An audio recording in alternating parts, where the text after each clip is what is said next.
মঙ্গলবার রাত 8:15 নাগাদ কাটিগড়ার কালাইন মাজার তেমাথায় ভয়াবহ সড়ক দুর্ঘটনা। বদরপুর থেকে মেঘালয় অভিমুখে দ্রুত গতিতে যাওয়া একটি ডাম্পারের ধাক্কায় গুরুতর জখম হন উমাশঙ্কর কানু। পেশায় তিনি স্থানীয় মিষ্টির দোকানের কারিগর। রাস্তা পার হওয়ার সময় ডাম্পারের ধাক্কায় ছিটকে পড়েন উমাশঙ্কর। ডাম্পারের চাকা তার পায়ের ওপর দিয়ে চলে যায়।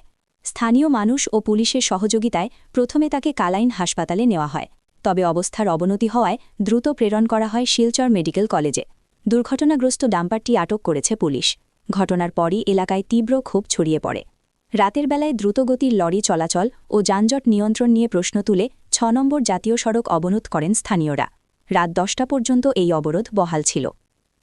কাটিগড়া থেকে প্রদীপ্ত পুরকায়স্থের রিপোর্ট, ঈশান বাংলা নিউজ, শিলচর। ডাম্পার এটা যে ওভারলোড চলে ওটা সব রাত্রে 10টা পরে তারা কইব ছাড়বার লাগি, আর 10টার আগে কোনো এটা ছাড়ার লাগি নাই, আর 9টা 10টা পর্যন্ত ট্রাফিক থাকার লাগি কইয়া দিবা কালাইন। কারণ এলে লক্ষ্মীপুরও অ্যাক্সিডেন্ট হয়, আর প্রায় জায়গাত যে মানে খালাইন গুমরা লক্ষ্মীপুর অ্যাক্সিডেন্ট হয়ে থাকে। বেশি অংশে ডাম্পারও অ্যাক্সিডেন্ট করে, অন্য কোনো গাড়ি অ্যাক্সিডেন্ট করে না, ডাম্পারও অ্যাক্সিডেন্ট করে।